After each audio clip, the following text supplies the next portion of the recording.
when somebody who is confident, grounded, realistic, reassuring shows up, you feel that as well. Your body just reacts and responds in a way. So the question I'd just be asking people is, what signal are you putting out to the world? Hi, I'm Joshua Carlson. Today's Ask an Expert segment, I'm going to be sitting down with Michael Bungay Stanier. He is the author of The Coaching Habit. It's the most popular coaching book of the century. He's also the founder of Box of Crayons. It's a consulting firm, and he shares insights he's developed from working with clients such as Microsoft. But more importantly, he talks about an approach that we can use today to kind of evaluate where we are individually as well as organizationally, and then what we can do tomorrow to reevaluate and continue moving forward in the right direction. So with that, let's jump right in. All right, well, Michael, thank you for joining us on our Ask an Expert series. Appreciate you coming on today. I am totally glad to be here. I don't often get called an expert, so if that's why I'm here, perfect. I can fake it for a while. Well, we'll see if we'll validate this at the very end of it. So, first question is: you recently gave a TED talk that was around staying curious longer, which I found fascinating. And there was 3 questions: what is the real issue? What else, and what do you really want? These were very interesting. It was a kind of a new paradigm, and it's actually impacted the way that I approach this series. I'm curious, where did this originate as you were kind of going through your life and your interactions? What was the genesis for this? Sure. So the real genesis all the way back when is when I was a teenager, and I found myself sitting in cars with my other teenage friends, and they were talking about their angst-filled teenage lives because, you know, that's part of the deal of being a teenager. Everything's a bit angsty. And I just found that I was really good at listening to other people's woes, but also sat there going, am I doing this right? Is this the best thing for me to be doing? How do I help? Do I give advice? Do I just listen? Do I just go, oh, I know? I mean, what do you do? Right. And that inspired me to go and get trained in a youth suicide hotline, telephone counselor piece. And that was my first training into the discipline of staying curious. The insight that the first thing that gets offered up is almost never the only thing. It's almost never the real thing. And the power of curiosity. And that's where it began. And then just through my career, as I built my companies and I wrote books like The Coaching Habit, I really found out that whilst all of us have this insight in theory that curiosity is a good thing. I mean, there aren't many people in the world going, I'm anti-curiosity. I think we need less of that in the world. It's actually pretty hard to stay curious because, when you're as old as you and me, you kind of have curiosity kind of not beaten out of you, but kind of pushed aside because time is short. Let's be decisive. Let's make the decisions. And my quest is to help people stay curious a little bit longer. It's not don't give advice, and it's not don't give guidance. It's like, can you just stay curious a little bit longer? Can you rush to action and advice giving a little bit more slowly? Because it turns out you get better outcomes, you get better results, you work less hard, you empower the people around you. There are all sorts of upsides if you can have the discipline to tame your advice monster. Sure. Yeah. And Advice Monster, I love that in the TED Talk. So anybody, please go and look it up because it is a fantastic video. It's only 15 minutes long. So it's worth the watch. So it actually reminded me, I was a freelancer coming out of college as a copywriter. And I remember my parting as I was leaving the editor, his advice to me was literally stay curious. Right. Yeah. Stay curious, be creative. And you're right. As we get older, I do think it kind of does. It just kind of dissipates, right? And so this is a good reminder, and I like how you phrase it, a little bit longer, right? Like, not stay curious all the time, but just give yourself a little bit more. Right. And I'm not talking a day, and I'm not talking an hour. I'm like, in a conversation, if you can add 2 minutes of curiosity at the start, it's probably going to be a more interesting conversation. For sure. Okay, so you founded a company, MBS Mountain Boards. Can you tell people about this product? Because I found it fascinating. I'm into the outdoors, but I'm not a boardsman by any stretch. So when I looked it up, it looks like a fantastically innovative and awesome product for, I guess, a non-winter environment.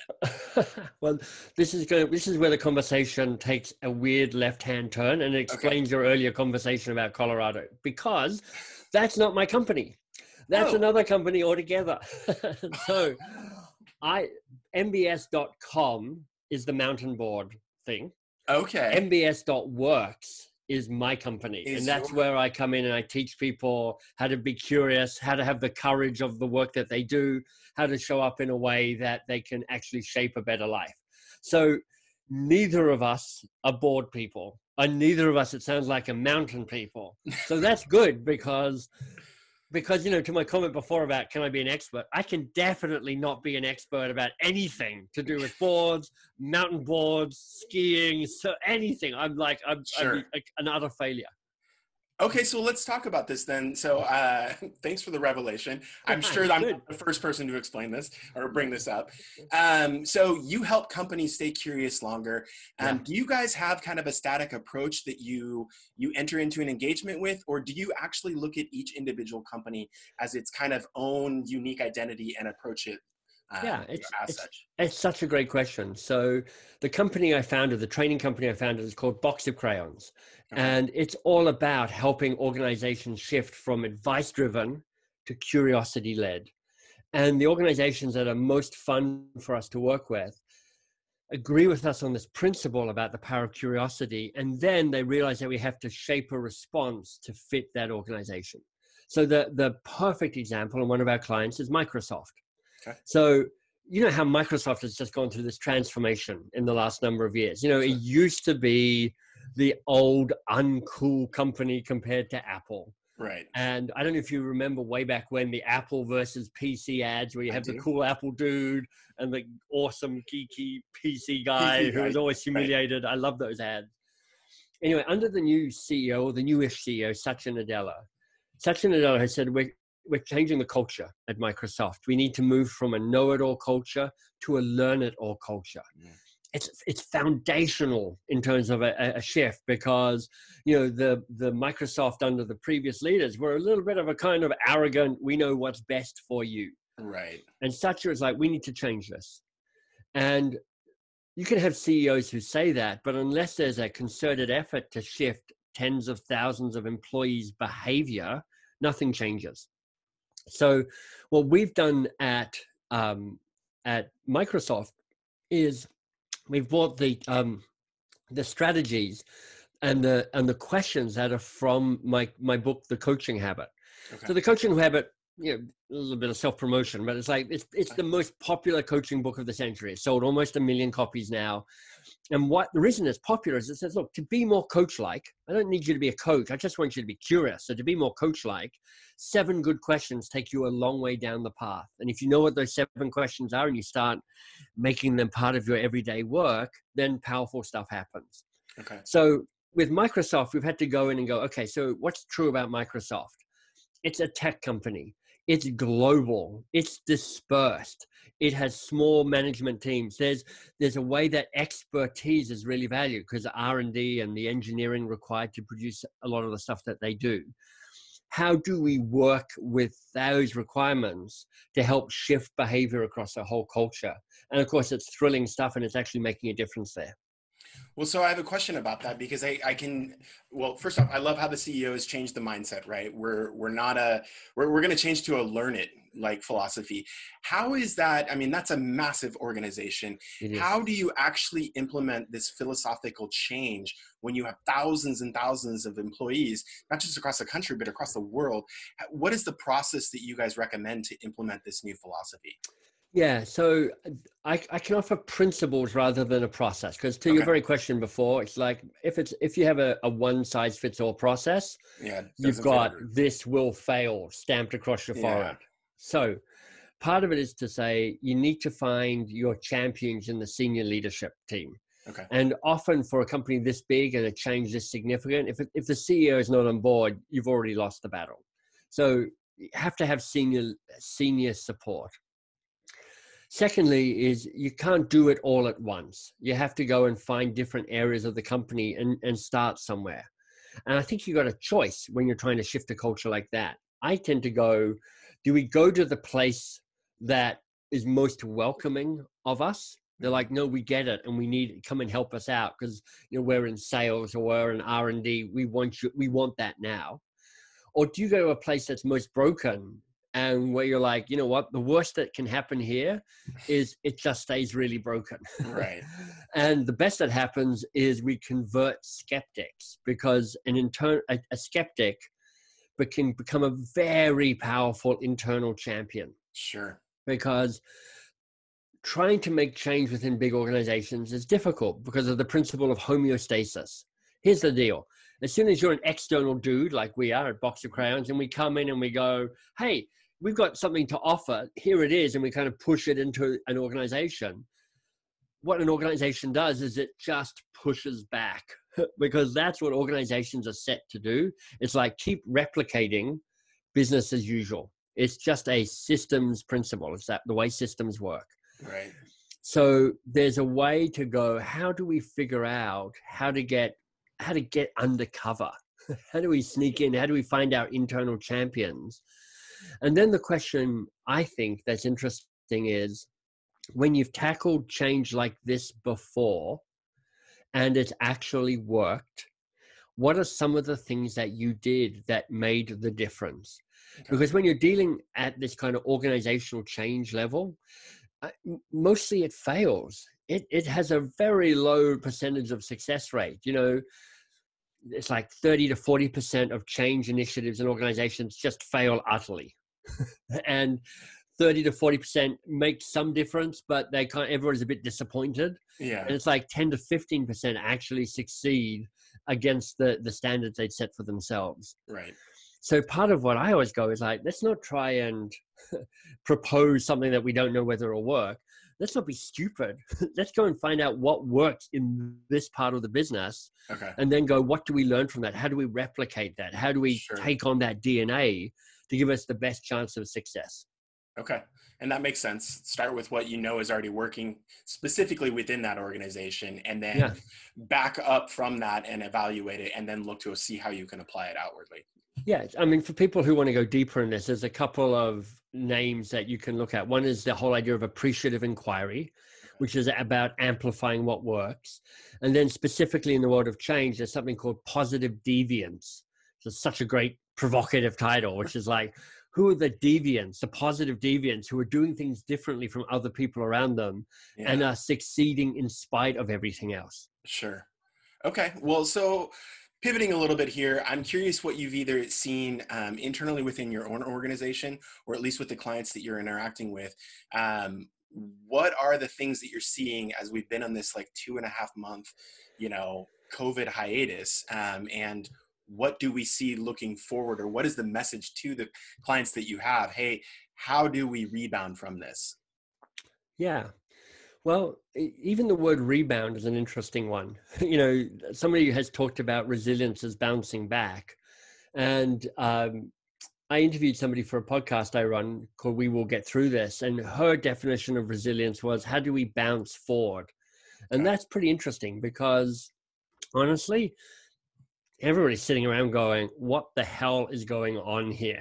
Anybody who is telling you that they've got a plan just doesn't understand what's going on. Right. I mean, it is unprecedented. It's actually not unprecedented. I mean, people say that, or say that it's a black swan event, and it's actually not, because there's plenty of evidence. I mean, 100 years ago, the Spanish flu did this. So it's not unprecedented.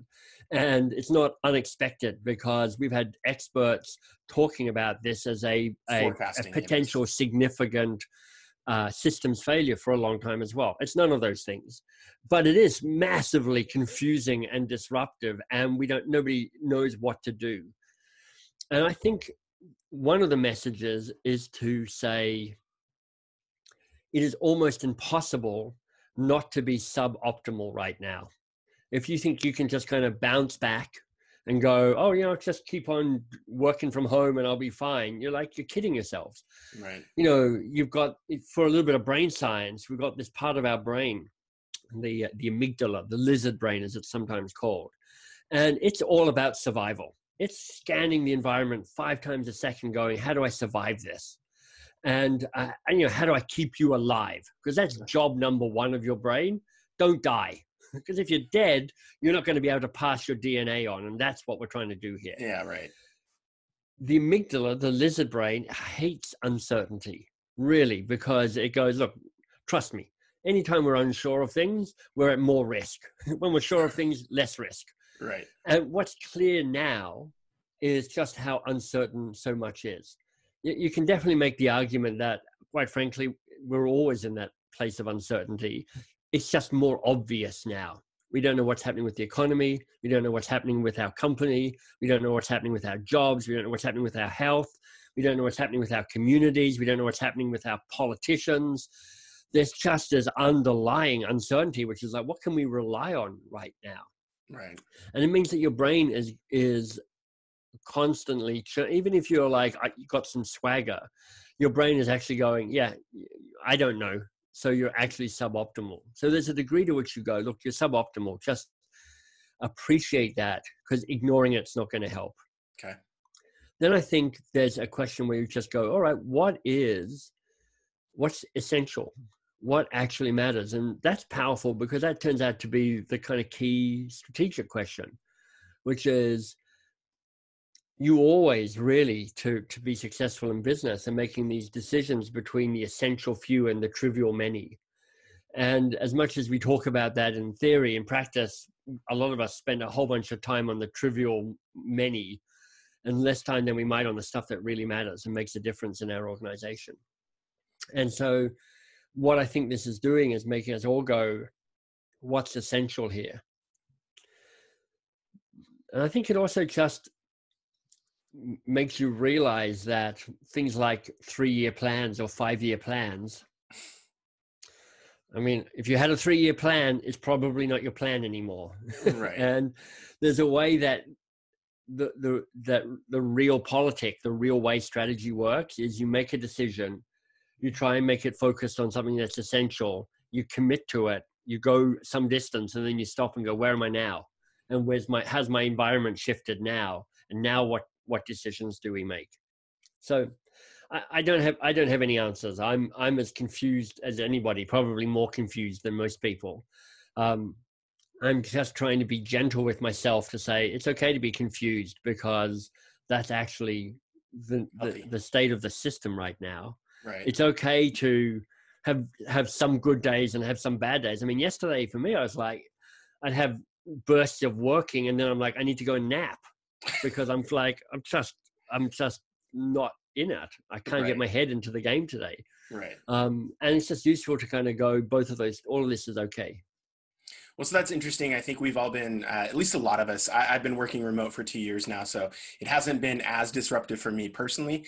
But when I transitioned from corporate environment to working remote, it was incredibly disruptive, way more than I thought it would be. Right. I mean, I've traveled for years, so I've worked out of hotel rooms and conference rooms and offices, so was used to it. But this disruption, I think what has been interesting, and what I'm happily seeing on LinkedIn Connections, is people are saying, hey, it's okay to actually listen to yourself, right? This has been an incredibly difficult disruption for a lot of us. So take a moment, step back. And you mentioned it, and I think from a strategic standpoint, this is one thing I think is a fantastic takeaway. Point in a direction, go for a little bit, stop, turn around. Where are we? Are we still heading in the right direction? Have the market conditions changed? Are the consumers asking for something different? Is my body asking for something different? Right.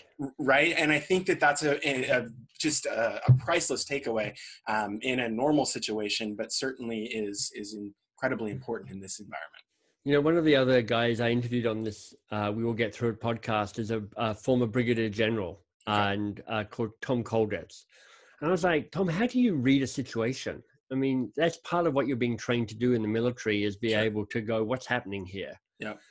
And, you know, as confusing as this whole pandemic is for all of us, I can only imagine what it's like when you're in, you know, under fire.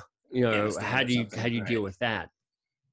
And I thought Tom's answer was really helpful for me. It might be helpful for other folks listening in. He said, look, I'm training people to look for 2 things. One is what's most likely to happen. And the second is, what's the worst thing that could happen? Okay. And when you're looking at that, you've got 2 filters on that help you sort through the noise to find the signal. And it also means that you're working to play to the odds. and you're also working to do risk mitigation, which is like, hey, what's the worst thing that could happen here, and how do I try and manage to make sure that I minimize the chances of that happening rather than not. Sure. And that might also be just a useful question for people to be asking, is like, what's most likely and what's the worst that could happen, and take your best guess at that, because you don't know, you're just guessing. But once you've taken your best guess, it's useful to ask, well, what's the data for that? See how much data you've got, how many facts you've got, how much of it is just hypothesis based on not very much, and then make some decisions based on that. Yeah, and that's good input. I know as a child, my dad always raised me to think about the rainy day, but try to plan for the future, the positive future. And because the reality is it's going to be somewhere in the middle. Yeah. And if you can account for both, you're going to be at least positioned to adapt to either one of those more readily. Yeah. Okay, so last parting question that we always ask is there something else that you think is important to talk about in these times that we're at, either for an observation internally that you've had within your organization, or looking outward? So one of the things that I've been talking to myself about and the leaders in my company and beyond my company is to appreciate that people respond to the strongest signal in the room. Okay. And they respond at a very physical level. There's like mirror neurons in your brain. So when somebody who is confident, grounded, realistic, reassuring shows up, you feel that as well. Your body just reacts and responds in a way. So the question I'd just be asking people is, what signal are you putting out to the world? And is it the one that, does it spread the energy that you want to see in those around you? Yeah. Because, it's a variation on Gandhi, be the change you want to see in the world. Right. It's like embody the position you want to see in the world, embody the energy you want to see in the world. Because if you do that and you become the strongest signal in the room, people respond to that. That's a perfect place to finish. So definitely, I'm doing my best to demonstrate that with me and my colleagues, with my family and friends as well. Exactly. Because it's not the one takeaway that I think we learned quickly here is, we get caught up, is it B2C, is it B2B? We're all P2P, right? We're all people that are kind of in the same situation, no matter what business or, family environment we are. So great takeaway. Well, Michael, thank you very much for coming on. My pleasure. I appreciate it. And I wish you nothing best for your team and for your family. And good luck finding a guest who can talk about mountain boards. I will do my best. Yeah. No, thank you.